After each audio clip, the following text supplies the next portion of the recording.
ओम श्रीराम.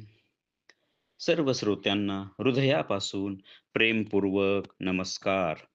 श्रोते हो, आपण स्वामी विद्यानंद यांच्या भावार्थ रामायण संक्षिप्त या ग्रंथाच्या आधारे निर्माण झालेला मला भावलेले भावार्थ रामायण अर्थात आत्मपरायण हा ग्रंथ आपण पाहत आहोत. आज बालकांडातील अध्याय 15वा यामधील उर्वरित भाग आज आपण पाहणार आहोत. ओम श्रीराम. पेटीतील कन्येचा जनकाने स्वीकार. अशा प्रकारे जनकाच्या राज्यात एका ब्राह्मणाच्या शेतात ती पेटी सापडते. सर्व भूमीचा मालक राजा म्हणून ती पेटी जनकाकडे आणली जाते व त्यातच व त्यातच ती कन्या प्राप्त होते, तीच ही सीतामाता होय. आता आपण साधकाच्या दृष्टीने पाहू. इथे स्वामीजी फारच सुंदर शब्दरचना करतात. अद्भुत धन हे गुप्त असावे, म्हणजे जे अद्भुत आहे, भव्य आहे, दिव्य आहे, ते नेहमीच गुप्त असावे. म्हणूनच याला गुरुगुह्य असे म्हटले आहे. मागच्या कथेत सांगितले की लोभामुळे साधकाचा रावण होऊ शकतो, तर लोभ न ठेवल्यामुळे ती परमशांती आपल्या जवळ राहून आनंद देऊ शकते. ही परमशांतीची म्हणजेच सीता जन्म कथा साधकास निरासक्त, निरहंकार व निर्लोभ राहण्यास शिकवते व तीच खूप आनंद, प्रकाश, ज्ञान व शक्ती यांच्यासह साधकाला सदोदित परमानंदात, दिव्यानंदात अखंड ठेवते. तीच ही आदिमाता, परमशांती माता म्हणजेच सीता माता होय. आता या भागाचे सार पाहिले तर जी जनकाच्या राज्यात जी पेटी ठेवलेली असते, ती ते शेत एका ब्राह्मणाचे असते. मात्र त्या शेतीचा मालक ब्राह्मण असूनही तो म्हणतो की या सर्व भूमीचा राजा, या सर्व भूमीचा मालक हा राजा असतो. म्हणून ती पेटी जनकाकडे आणतात. पहा, आजच्या कलियुगात जर पाहिलं तर शेती जर माझ्या नावे असेल, तर मीच मालक आहे असे आपण समजतो. मात्र तो काळ खूप सुंदर होता. ती पेटी जनकाकडे नेऊन दिली जाते, म्हणजेच लोभ निर्माण झाला नाही. किती सुंदर आहे हे. परंतु आज असं घडणार नाही.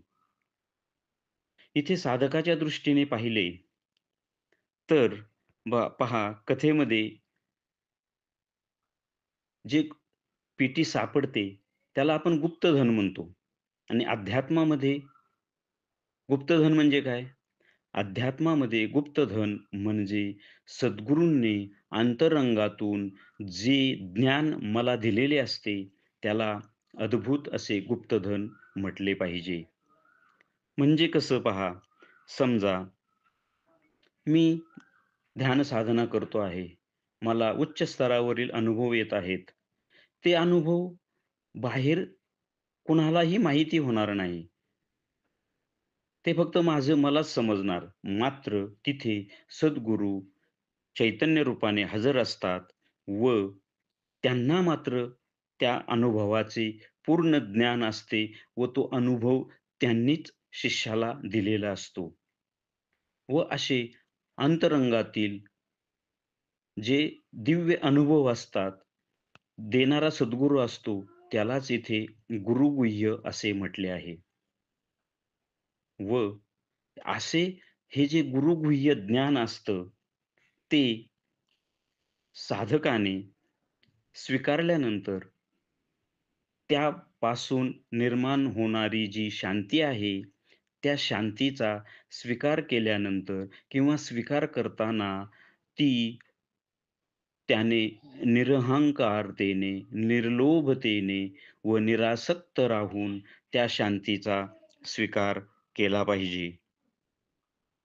त्यामुळे साधकाच्या ठिकाणी आनंद, प्रकाश, ज्ञान, शक्ती व सर्वात महत्त्वाचं म्हणजे परमानंद, दिव्यानंद व परमशांती साधकाच्या ठिकाणी स्थिर होऊ लागते. मात्र मागील अध्यायात सांगितल्याप्रमाणे जर का साधकाने त्याचा अहंकार येऊ दिला, त्याचा विनियोग योग्य रीतीने केला नाही किंवा मी एवढा मोठा साधक झालो, मी ज्ञानी झालो, मी आत्मवत झालो, मी शहाणा झालो, वगैरे, वगैरे अशा गोष्टींमध्ये जर तो अडकला किंवा त्याने त्याचा टेंभा मिरवला, तर या सर्व गोष्टी निघून जाऊ शकतात. म्हणजे कथेमध्ये ती दिव्य कन्या रावणाला न मिळता ती प्रभू श्रीरामांना मिळते.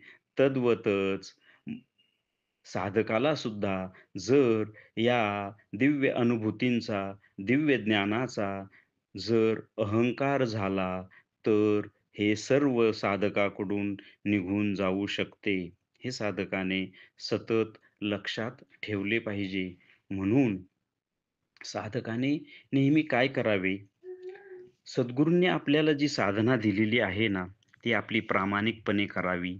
आपलं भौतिक जीवन स्वच्छ, निरासक्त, निरहंकारी, निष्कपट जगण्याचा प्रयत्न करावा आणि आपल्या सद्गुरूंवर दृढ श्रद्धा, दृढ विश्वास व संपूर्ण जीवन हे समर्पित असावं. कारण आपण इथे काहीही मिळवू शकत नाही. त्यामुळे जे मिळतं, जे मिळालं आहे, अगदी भौतिक जीवनसुद्धा व आध्यात्मिक जीवनसुद्धा हे ईश्वराच्या कृपेने आपल्याला मिळालं असतं. म्हणून यामध्ये आपलं असं काहीच नसतं. म्हणून त्याने ईश्वरावर किंवा आपल्या सद्गुरूवर संपूर्णपणे समर्पित राहून किंवा जे संपूर्ण जीवन आहे आध्यात्मिक आणि भौतिक, ते आपल्या ईश्वराला किंवा सद्गुरूंना समर्पित करत राहावं. म्हणजे मग त्याच्या ठिकाणी अहंकार निर्माण होणार नाही, झाला तरी त्रास देणार नाही, विनाश करणार नाही व ही परमशांती त्याच्या ठिकाणी स्थिर होईल. श्रीरामार्पणमस्तु. हरि ओम तत्सत ब्रह्मार्पणमस्तु.